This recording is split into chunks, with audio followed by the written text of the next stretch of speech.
தமிழகத்தில் 12ஆம் வகுப்பு பொதுத் தேர்வு மார்ச் 2ஆம் தேதி தொடங்கி மார்ச் 26ஆம் தேதி வரை நடைபெறுகிறது. 12ஆம் வகுப்பு தேர்வு முடிவுகள் மே 8ஆம் தேதி வெளியிடப்படும் எனவும் பள்ளிக்கல்வித்துறை அமைச்சர் அன்பில் மகேஷ் அறிவித்துள்ளார்.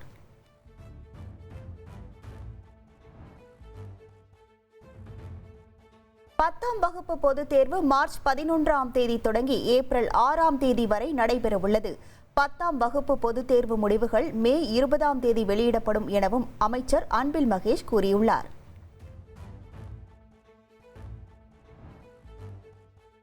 பனிரெண்டாம் வகுப்பு செய்முறை தேர்வு பிப்ரவரி 9ஆம் தேதி முதல் பிப்ரவரி 14ஆம் தேதி வரை நடைபெறவுள்ளது. 10ஆம் வகுப்பு செய்முறை தேர்வு பிப்ரவரி 23ஆம் தேதி முதல் பிப்ரவரி 28ஆம் தேதி வரை நடைபெறும் எனவும் அறிவிக்கப்பட்டுள்ளது.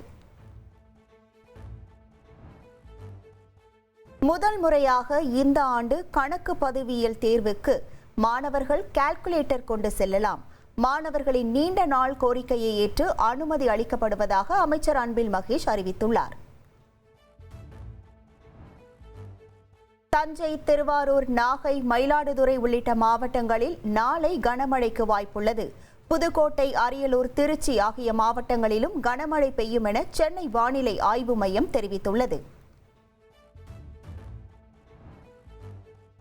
கோவையில் கல்லூரி மாணவி கூட்டு பாலியல் வன்கொடுமை செய்யப்பட்ட சம்பவத்தில் 3 பேரை போலீசார் சுட்டு பிடித்தனர். 7 தனிப்படை அமைத்து தீவிரமாக தேடி வந்த நிலையில் துடியலூர் அருகே குணா, கருப்பசாமி, காளீஸ்வரன் ஆகியோரை சுட்டு பிடித்தனர். கைது செய்யப்பட்ட 3 மீதும் ஏற்கனவே வழக்குகள் உள்ளன. குற்றவாளிகளில் 2 ஏற்கனவே கைது செய்யப்பட்டு ஜாமீனில் வந்தவர்கள் எனவும் கோவை மாநகர காவல் ஆணையர் தெரிவித்துள்ளார். சுமார் 300 சிசிடிவி காட்சிகளை ஆய்வு செய்து குற்றவாளிகளை பிடித்ததாக கோவை மாநகர காவல் ஆணையர் சரவணசுந்தர் கூறியுள்ளார். ரகசிய தகவலின் அடிப்படையில் குற்றவாளிகள் அடையாளம் காணப்பட்டதாகவும் அவர் விளக்கம் அளித்துள்ளார்.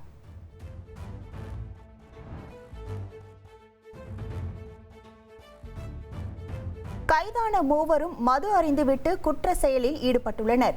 3 பேரையும் காவலில் எடுத்து விசாரிக்க திட்டமிட்டுள்ளதாகவும் கோவை மாநகர காவல் ஆணையர் சரவணசுந்தர் தெரிவித்துள்ளார். துப்பாக்கி சூடு நடத்தப்பட்ட வெள்ளக்கிணறு பகுதியில் தடயவியல் நிபுணர் குழு சோதனை நடத்தியது. இரத்த மாதிரிகள், செருப்பு, கண்ணாடி போன்றவற்றை போலீசார் சேகரித்துள்ளனர். கோவையில் இளம் பெண்ணுக்கு நிகழ்ந்த துயரம் மனிதத்தன்மையற்றது என முதலமைச்சர் ஸ்டாலின் கண்டனம் தெரிவித்துள்ளார். கைது செய்யப்பட்டுள்ள குற்றவாளிகளுக்கு அதிகபட்ச தண்டனையை விரைந்து பெற்றுத்தர காவல்துறைக்கு உத்தரவிட்டுள்ளதாகவும் முதல்வர் கூறியுள்ளார். கோவையில் மாணவி கூட்டு பாலியல் வன்கொடுமை செய்யப்பட்ட சம்பவம் தொடர்பாக மாநில மகளிர் ஆணையம் விசாரணை மேற்கொள்கிறது. மாநில மகளிர் ஆணைய தலைவி குமரி பாதிக்கப்பட்ட பெண்ணை சந்திக்க உள்ளதாக அறிவிக்கப்பட்டுள்ளது. மாணவி கூட்டு பாலியல் வன்கொடுமை சம்பவத்தை கண்டித்து கோவையில் அதிமுக மகளிர் அணி சார்பில் கண்டன ஆர்ப்பாட்டம் நடைபெற்றது. ஆர்ப்பாட்டத்திற்கு இடையே அதிமுகவினர் பெண்களுக்கு பெப்பர் ஸ்ப்ரே வழங்கினர். கோவை மாணவி வன்கொடுமை சம்பவம் தமிழகத்திற்கு மிகப்பெரிய தலைகுனிவு என நாம் தமிழர் கட்சி தலைமை ஒருங்கிணைப்பாளர் சீமான் தெரிவித்துள்ளார். பெண்களுக்கு எதிரான குற்றங்கள் தொடர்ந்து நடப்பது வேதனை அளிப்பதாகவும் அவர் கூறியுள்ளார். சேலம் மாவட்டம் வாழப்பாடி அருகே பாமக எம்எல்ஏ அருளின் கார் மீது தாக்குதல் நடத்தப்பட்ட சம்பவம் பரபரப்பை ஏற்படுத்தியுள்ளது. கற்கள் உள்ளிட்ட ஆயுதங்கள் கொண்டு தாக்கியதில் அருளுடன் சென்ற ஆதரவாளர்கள் காயமடைந்துள்ளனர்.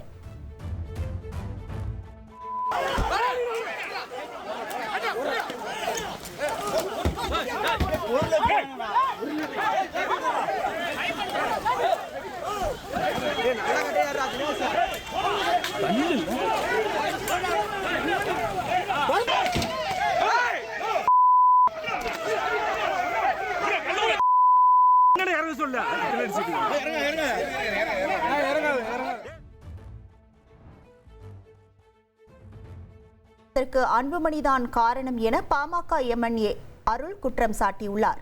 முதல் குற்றவாளியாக அன்புமணி மீது வழக்கு பதிவு செய்ய வேண்டும் எனவும் அவர் வலியுறுத்தியுள்ளார்.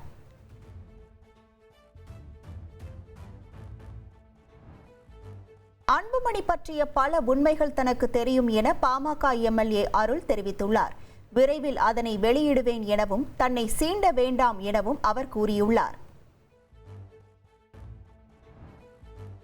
தமிழகம் முழுவதும் வாக்காளர் பட்டியல் சிறப்பு தீவிர திருத்த பணிகள் இன்று தொடங்கியது. வீடு வீடாக சென்று விண்ணப்பங்கள் விநியோகிக்கப்படுகிறது. சென்னையின் 16 தொகுதிகளிலும் வாக்காளர் பட்டியல் சிறப்பு தீவிர திருத்த பணிகள் தொடங்கியுள்ளது. 169 வாக்குச்சாவடி நிலை அலுவலர்கள் மூலம் பணிகள் தொடங்கப்பட்டுள்ளது. இரட்டை இலை சின்ன விவகாரத்தில் தலையிட்டு விசாரணை நடத்த வேண்டும் என தேர்தல் ஆணையத்திடம் செங்கோட்டையன் கடிதம் அளித்துள்ளார். எடப்பாடி பழனிசாமி தலைமை தாங்கும் கட்சி அதிமுக இல்லை எனவும் கட்சியின் உண்மை நிலையை நிரூபிக்க கால அவகாசம் வேண்டும் எனவும் அவர் கூறியுள்ளார். ஆலங்குளம் தொகுதி எம்எல்ஏ மனோஜ் பாண்டியன் முதல்வர் ஸ்டாலின் முன்னிலையில் திமுகவில் இணைந்தார். எந்த கொள்கைக்காக அதிமுக உருவானதோ அது காற்றில் பறக்கவிடப்பட்டுள்ளது என அவர் விமர்சித்துள்ளார். தவேக பொதுக்குழு கூட்டம் மாமல்லபுரத்தில் நாளை நடைபெறவுள்ளது. அடையாள அட்டையுடன் வந்தால் மட்டுமே பொதுக்குழு கூட்டத்தில் அனுமதி அளிக்கப்படும் என அறிவிக்கப்பட்டுள்ளது.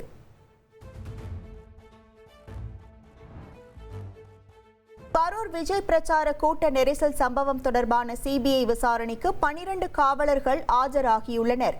விஜய் பிரச்சாரத்தின் போது பாதுகாப்பு பணியில் ஈடுபட்ட காவலர்கள் சிபிஐ விசாரணைக்கு ஆஜராகி இருப்பதாக தெரிவிக்கப்பட்டுள்ளது.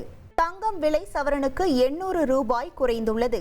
ஒரு சவரன் 90,000 ரூபாய்க்கு விற்பனை செய்யப்படுகிறது. சென்னை விமான நிலையத்திலிருந்து டெல்லி, மும்பை, கொல்கத்தா செல்லும் 12 விமானங்கள் திடீரென ரத்து செய்யப்பட்டன. நிர்வாக காரணங்களுக்காக ரத்து செய்யப்பட்டதாக தெரிவிக்கப்பட்டுள்ளது. வீரப்பன் தேடுதல் வேட்டையின் போது அதிரடிப்படையால் பாதிக்கப்பட்டவர்களுக்கு பாக்கி இழப்பீட்டை வழங்காதது நீதிமன்ற அவமதிப்பு செயல். 2,59,00,000 ரூபாய் பாக்கி இழப்பீட்டை தமிழக அரசு வழங்க வேண்டும் என்று தமிழக அரசுக்கு சென்னை உயர்நீதிமன்றம் உத்தரவிட்டுள்ளது. ஜாய் கிறிசல்டா அளித்த புகாரின் அடிப்படையில் மாதம்பட்டி ரங்கராஜ் மீது நடவடிக்கை எடுக்க வேண்டும். சென்னை காவல் ஆணையருக்கு மாநில மகளிர் ஆணையம் கடிதம் அனுப்பியுள்ளது.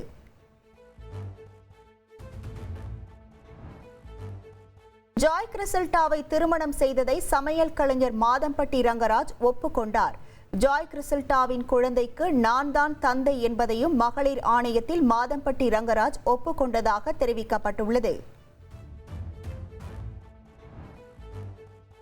சென்னை கோயம்பேடு சந்தையில் வரத்து குறைவின் காரணமாக காய்கறிகளின் விலை கணிசமாக உயர்ந்துள்ளது. தக்காளி கிலோ 40 ரூபாய்க்கும், அவரைக்காய் 100 ரூபாய்க்கும், கேரட், பீன்ஸ் 80 ரூபாய்க்கும் விற்பனை செய்யப்படுகிறது. பீகாரில் தேர்தல் பிரச்சாரம் சூடு பிடித்துள்ள நிலையில் ராஷ்டிரிய ஜனதா தள முதல்வர் வேட்பாளர் தேஜஸ்வி யாதவ் புதிய வாக்குறுதிகளை அறிவித்துள்ளார். தங்கள் ஆட்சி அமைந்தவுடன் மகர சங்கராந்தி அன்று பெண்களின் வங்கிக் கணக்கில் 30,000 ரூபாய் வரவு வைக்கப்படும் என அவர் கூறியுள்ளார். உத்தரப்பிரதேச மாநிலம் பாராபங்கியில் கார், லாரி நேருக்கு நேர் மோதி கோர விபத்து ஏற்பட்டது. காரில் பயணித்த 6 பேர் உயிரிழந்த நிலையில் 2 பேர் படுகாயங்களுடன் மருத்துவமனையில் அனுமதிக்கப்பட்டுள்ளனர். மகளிர் உலக கோப்பையில் தொடர் நாயகி பட்டம் வென்ற தீப்தி சர்மாவை டிஎஸ்பியாக நியமித்து உத்தரப்பிரதேச முதல்வர் யோகி ஆதித்யநாத் உத்தரவிட்டுள்ளார். உலக கோப்பை தொடரில் தீப்தி சர்மா 22 விக்கெட்டுகளை வீழ்த்தி 215 ரன்கள் அடித்த நிலையில் டிஎஸ்பியாக நியமிக்கப்பட்டுள்ளார்.